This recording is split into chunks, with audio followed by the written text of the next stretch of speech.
Ninguém foi para a casa de ninguém. Eles voltaram para o cenáculo, onde Jesus havia passado os últimos momentos com eles.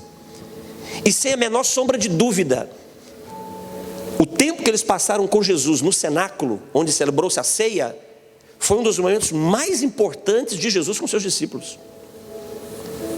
Se você pegar a sua Bíblia, tudo que está escrito no Evangelho de João, capítulo 13, até o capítulo 17, tudo que está escrito ali, sabe onde aconteceu? Na mesa da ceia. Foi no cenáculo ministrando, celebrando a ceia com os discípulos, que Jesus deu para os discípulos os mais importantes ensinamentos sobre o Espírito Santo. Tudo que a gente fala hoje sobre o Espírito Santo em relação à igreja, que foi ensinado por Jesus, Jesus ensinou sentado na mesa com seus discípulos. Foi sentado na mesa da ceia que Jesus trouxe conforto para os seus discípulos, dizendo: não se turbe o vosso coração, crede em Deus, crede também em mim. Na casa do meu Pai tem muitas moradas, se não fosse assim eu não estaria dizendo para vocês, e fiquem em paz, eu vou preparar lugar para vocês. Sabe onde isso aconteceu? Sentado com eles na mesa da ceia. Sentado com eles na mesa da ceia, Jesus disse para eles: eu vou enviar o Consolador, e esse Consolador, ele vai convencer o coração de vocês de todo o pecado, da minha justiça e do meu juízo. Fique tranquilo, ele vai ensinar vocês. João 16:8. Sentado na mesa da ceia, Jesus diz: fiquem tranquilos, o Espírito Santo vai ensinar tudo que vocês precisam saber. João 14:26. Sentado na mesa da ceia, Jesus diz para os discípulos: se vocês me amam de verdade, vocês precisam fazer o que eu mando. João capítulo 14, versículo de número 15. Então, aquele momento no cenáculo onde celebrou-se a ceia, foi mais do que uma refeição pascal. Foi mais que a celebração da festa mais importante dos judeus. Ali foi um momento onde Jesus abriu o coração dele e derramou o coração dele para os discípulos. Aliás, o Evangelho de Lucas fala sobre isso. Quando Jesus diz para os discípulos: eu tenho desejado ansiosamente ter esse tempo com vocês. Então, quando Jesus parte, sabe qual foi o primeiro resgate de memória de lugar onde eles deveriam estar? No lugar onde eles tiveram as mais importantes experiências com Cristo. Foi para lá que eles voltaram. Por isso nós precisamos honrar a nossa igreja. Esse lugar aqui não é só um lugar físico. Aqui é um lugar onde o Senhor, Ele nos abençoa de uma forma como não vai nos abençoar em nenhum outro lugar. É isso mesmo que eu disse. Aqui, juntos, Ele nos abençoa de uma forma como não nos abençoa em nenhum outro lugar. Capítulo 133 do livro de Salmos. Ele diz: quão bom e quão suave que os irmãos estejam juntos, unidos. E é ali que o Senhor faz o quê? Ele ordena a bênção dele sobre os seus. Congregar, irmãos, é um mandamento. Congregar é um mandamento. Hebreus capítulo 10, versículo 25. É um mandamento. Por que é um mandamento? Porque essa é a dinâmica de Deus, é junto. Porque nós somos um corpo. Sabe qual era a história da igreja apostólica? Sempre juntos. Pedro estava preso, e aconteceu algo sobrenatural, não foi? As cadeias caíram das suas mãos, a porta da prisão se abriu, os guardas desapareceram. Mas o que estava acontecendo para que esse milagre acontecesse? O texto de Atos diz: havia oração incessante por parte da igreja. Tinha um povo junto. Então, a igreja que você pertence é um lugar muito especial, que você deve batalhar para não ferir e para não ser ferido por ela, e continuar junto. Eles voltaram então para o cenáculo, onde haviam ceado com Jesus. 120 pessoas aproximadamente. Por isso que eu digo que talvez tinha algumas centenas de pessoas lá. Porque para o cenáculo, porque é sempre assim, né? A gente sai uma turma de um lugar, mas não chega toda a turma que saiu, não é assim? Pelo menos lá no Brasil é assim, aqui não é assim não, lá no Brasil é assim. Você sai 300, quando chega só tem 50. Falei, cadê o resto? Cada um foi, vou dar uma passadinha aqui, dar uma escapulida aqui, depois eu vou lá mais tarde. Chegaram 120 aproximadamente e ficaram lá. Ficaram lá 10 dias, compartilhamos isso de uma forma breve ontem, né? Eu disse que ia compartilhar hoje. 10 dias, no 10º dia, eles não sabiam que eram 10 dias. Eles não sabiam. Deixa eu te dizer uma coisa: você nunca vai saber o que Deus vai fazer e quando Ele vai fazer. Às vezes a gente quer saber o que Deus vai fazer e quando Ele vai fazer. Não, você não tem que saber o que Deus vai fazer e quando Ele vai fazer. Quem disse que você tem que saber? Você não tem que saber.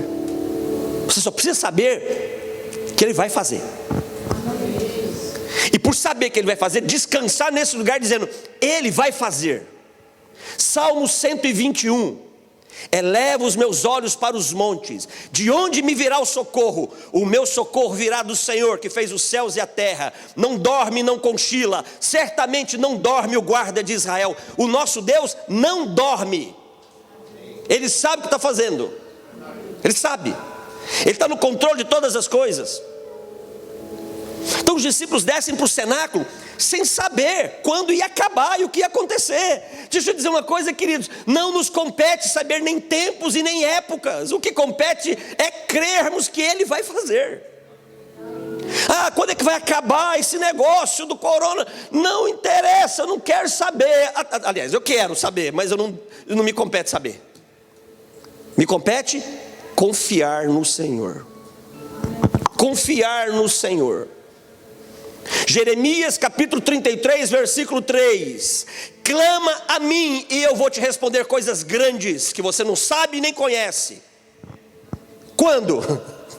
Não te compete saber, mas eu vou responder, diz o Senhor.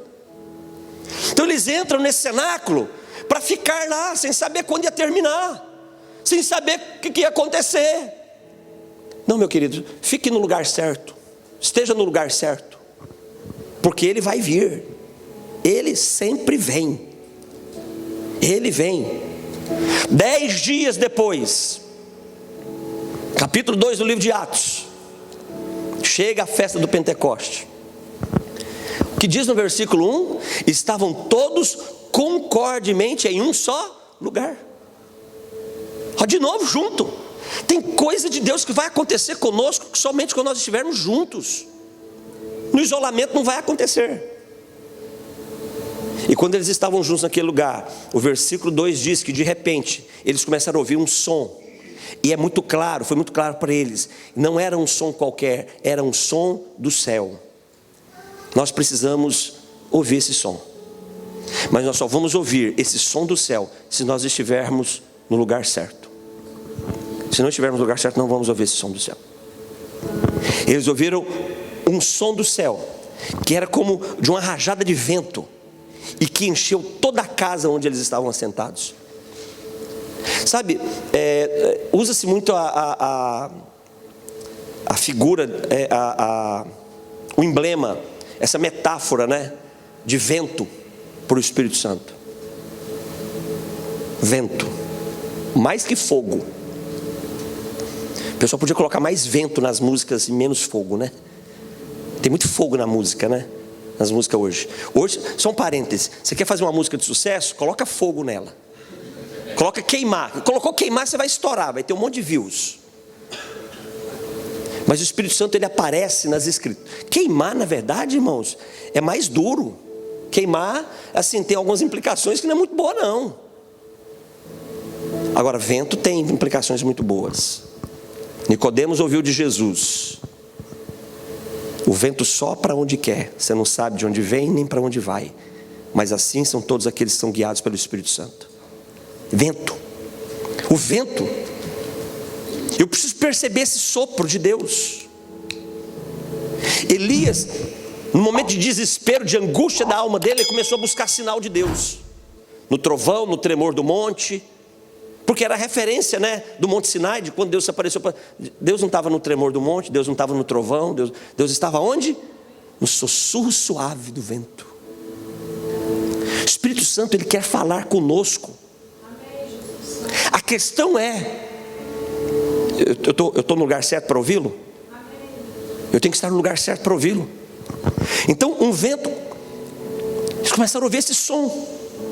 E depois do som, o versículo 3 diz que agora apareceu, foi visível. Então percebe, irmãos, Deus quer se conectar conosco a partir daquilo que nós somos. Ele se mostra para os discípulos aqui no cenáculo, fazendo eles ouvirem. Agora ele se mostra fazendo eles verem. Então Deus fala e Deus se mostra. Não, deixa eu dizer uma coisa, não precisa de coisa, não, Ele vai se mostrar naquilo que é natural para o nosso entendimento. Ele vai se mostrar naquilo que a nossa mente consegue definir. Eu só preciso atribuir valor à forma como Ele está se mostrando e ver a glória dEle, e ver a presença dEle. Então apareceu como que línguas de fogo que pousaram, foram repartidas sobre cada um deles. E o versículo 4 diz então, que a partir desse episódio, foram o quê? Todos cheios do Espírito Santo. Todos foram cheios do Espírito Santo. E aí qual é o resultado disso? Qual é o resultado disso? Eles começaram a cumprir o propósito como igreja. Esse foi o resultado. Ah, pastor, o resultado é que eles começaram a falar em línguas estranhas. Não. A língua estranha foi em outras línguas, não era a língua estranha que eles falaram. Falar em outras línguas foi um resultado do propósito que foi colocado neles. Porque o que eles falavam em outras línguas era sobre a grandeza das coisas de Deus. Era isso que eles estavam falando. Tinham pessoas do mundo inteiro em Jerusalém por ocasião dessa festa. E essas pessoas que eram do mundo inteiro, quando passavam no cenáculo, quando você for a Jerusalém, vá lá nesse lugar onde foi o cenáculo, onde Jesus celebrou a ceia e onde foi o mesmo lugar em que eles foram batizados com o Espírito Santo. É um ambiente assim pequeno, não é muito grande, dentro da cidade. Então imagina as ruas lotadas e o povo passando, e a multidão que era do mundo inteiro, que estava passando ali do lado de fora, ouviam lá dentro, pastores, aqueles discípulos falando das grandezas de Deus, cada um no idioma da multidão que estava lá de fora.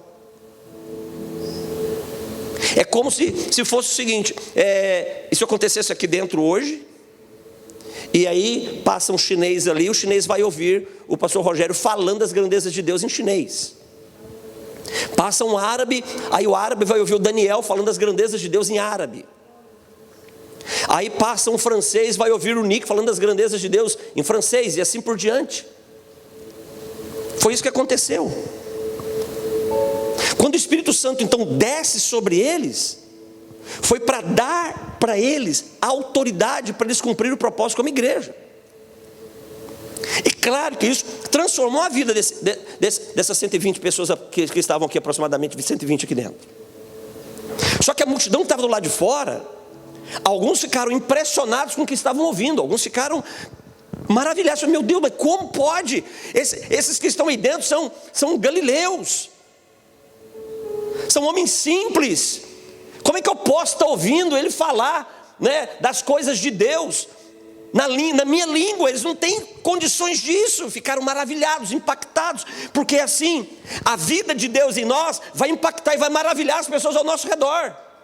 Mas também tinha um outro grupo que dizia: não, isso é um bando de bêbados, um pouco não tem o que fazer, olha aí, essa hora da manhã já está todo mundo bêbado.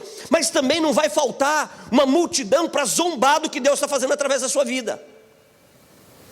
Vai ter uma multidão que vai se maravilhar? Vai. Mas também vai ter uma multidão que vai zombar de você, vai resistir você, vai te pressionar para você ser removido das características da sua fé. Isso faz parte. A questão é, qual é o lugar que você decide? Você hoje decidiu estar aqui. Cada um aqui teve um custo pessoal para estar aqui, considerando tudo que está acontecendo. Então do lado de fora tinha uma multidão que servia a Deus, mas que não entendia nada do que estava acontecendo dentro, porque só entende o que está acontecendo no mundo do Espírito quem está conectado com Ele. Quando aquela multidão começou a falar mal, o apóstolo Pedro sai. O apóstolo Pedro sai e diz: ei, peraí, vocês não estão entendendo. Porque quem estava lá fora falando mal Eram judeus que estavam em Jerusalém para adorar a Deus. E sabe o que eles estavam fazendo? Blasfemando contra Deus.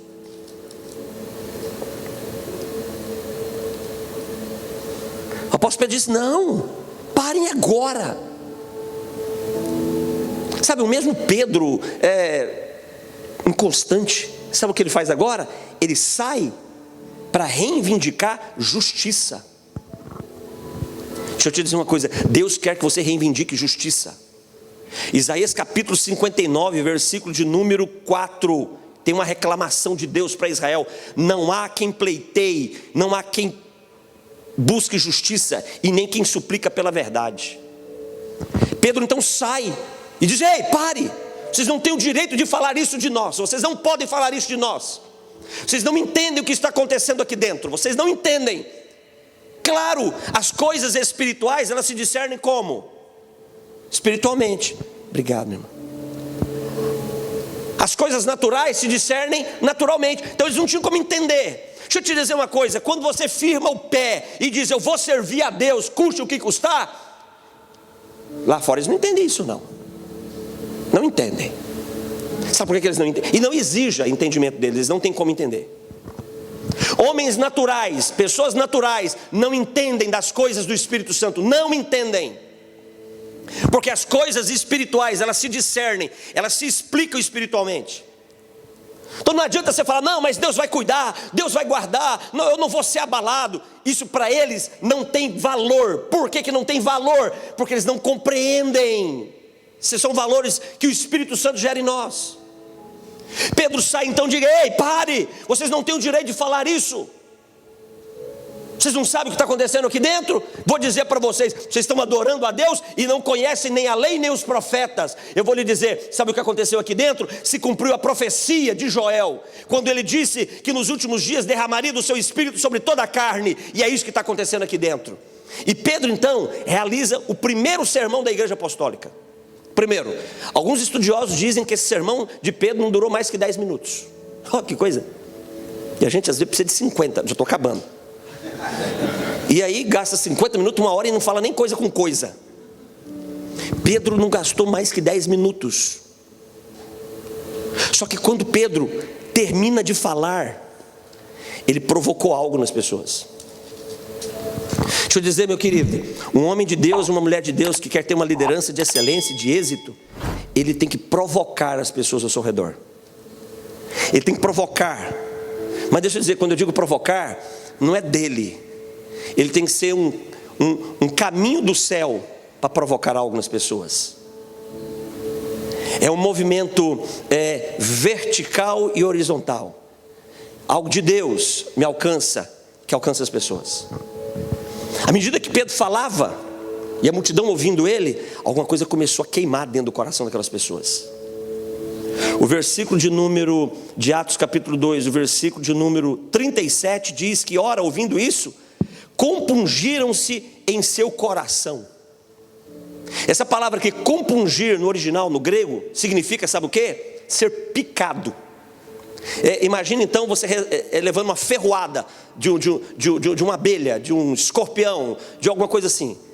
A palavra compungir aqui, o sentido dela é o seguinte: é como se eles estivessem sendo picados no coração deles. É isso que Deus faz.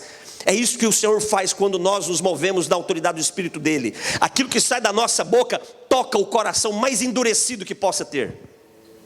Então aquilo foi tocando o coração deles, e eles começaram a ficar angustiados com o que ouviam. Porque é assim, quando a luz chega, as trevas não resistem. Então Pedro falando, e o versículo 37 diz que então eles, ouvindo isso, ficaram compungidos em seu coração. Então eles disseram para Pedro: Pedro, o que a gente faz? Porque isso que está acontecendo com vocês, a gente quer também. Eu quero isso aí. Imagina uma multidão de milhares de pessoas dizendo para eles: para Pedro, nós queremos isso daí. A gente não entende, a gente não sabe explicar, é muito grande, está além da nossa condição. Nós estamos aqui para adorar a Deus, mas a gente está adorando um Deus que a gente nem conhece, e nós queremos conhecê-lo, nós queremos saber, nós queremos isso que está na vida de vocês, nós queremos para a nossa vida também. Foi o que eles pediram aqui. Percebe que o apelo aqui foi o contrário? Não foi Pedro que fez o apelo, pastor. Foi a multidão que fez o apelo. Porque quando eu estou no lugar certo, quando eu estou debaixo de um comando, de uma ordem, daquele que é o meu Senhor, deixa eu te dizer uma coisa, é Ele que vai à frente para resolver todas as minhas guerras. A minha parte é crer. Eles fizeram o que devia ser feito de forma pontual.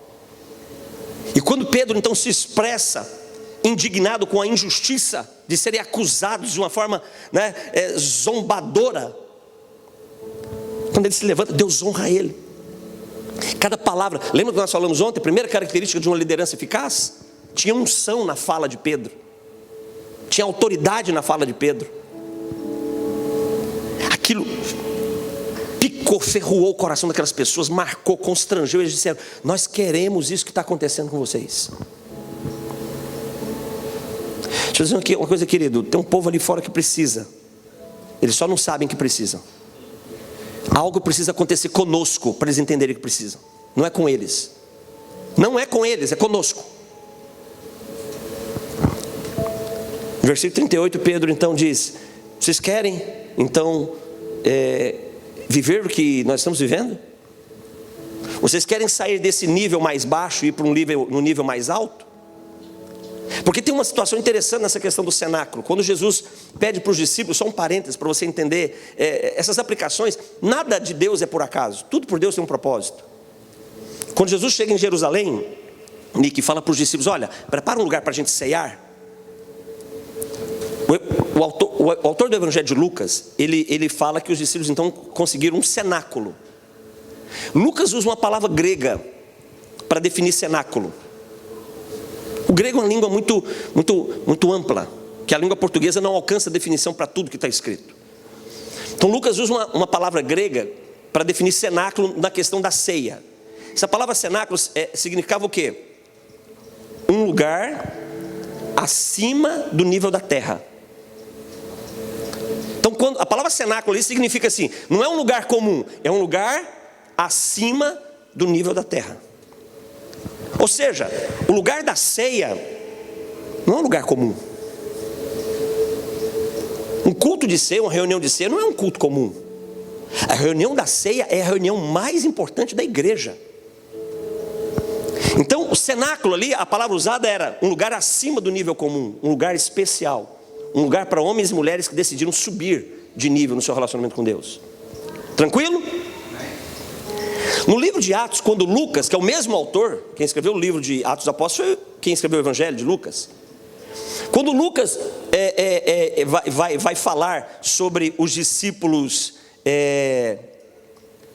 estarem agora no cenáculo, onde eles ficaram 10 dias orando, Lucas no capítulo 1, versículo 13, Lucas usa agora uma outra palavra, que não é a mesma lá do Evangelho para a ceia. Então ele trata o mesmo ambiente com palavras o quê? Diferentes, no original, no grego. Qual é a palavra que Lucas usa agora para falar que eles estavam reunidos no cenáculo, que era o lugar onde o Espírito Santo viria? Ele usa uma palavra agora que não significa um lugar superior. A palavra que ele usa agora significa, sabe o quê? O lugar mais alto que existe. Então não é só um nível superior. Não, é o lugar agora mais alto que existe. Aí a pergunta é, que lugar mais alto é esse que existe? O versículo 14 ensina para a gente qual é esse lugar mais alto que existe. E todos eles continuavam unanimemente em oração e súplicas. É esse lugar.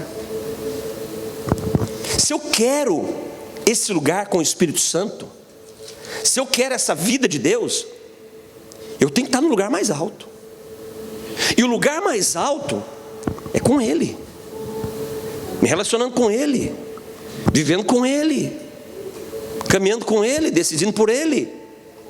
Esses homens então aqui, essa multidão de Atos capítulo 2 diz: nós queremos. E Pedro diz: então vocês querem? Ok, tem um caminho. E Pedro dá 3 comportamentos que eles precisam desenvolver. Nós vamos falar só de um e nós vamos adorar, vamos orar e vai ser bênção. E Deus dá, em primeiro lugar, se vocês querem esse caminho, em primeiro lugar, versículo 38 de Atos 2, vocês precisam se arrepender. Arrepender. O verbo arrepender aqui, ele não significa mudar de comportamento. Não é isso que Pedro está dizendo. Porque a ideia que a gente tem de arrependimento é essa, não é? Eu estou fazendo algo, tenho que deixar de fazer e fazer diferente, não é isso? Não, o verbo arrepender aqui não significa isso. O verbo arrepender aqui não significa mudar de comportamento, deixar de fazer o que você está fazendo. O verbo arrependimento aqui significa, no original, significa mudar a consciência. É diferente, é mudar a consciência. É mudar o jeito de pensar. Pedro então está dizendo para aquela multidão: se vocês querem experimentar essa vida que nós estamos vivendo aqui, vocês têm que pensar diferente. Porque se vocês não pensarem diferente, vocês não vão fazer diferente, jamais farão diferente. E se vocês não fizerem diferente, vocês não receberão o que nós recebemos. Esse é o desafio do Evangelho. O desafio do Evangelho não é você deixar de fazer o que é mal, porque você pode deixar de fazer o que é mal por um pouco tempo. O desafio do Evangelho é você mudar a sua consciência para fazer o que é correto, para fazer o que precisa ser feito. Sem essa mudança de consciência, você nunca vai acertar, você nunca vai agradar a Deus. Eu preciso ter a mente de Cristo. É mudar a mente. Tem que mudar a mente. E essa mudança de consciência, ela precisa acontecer em 3 níveis. 3 níveis.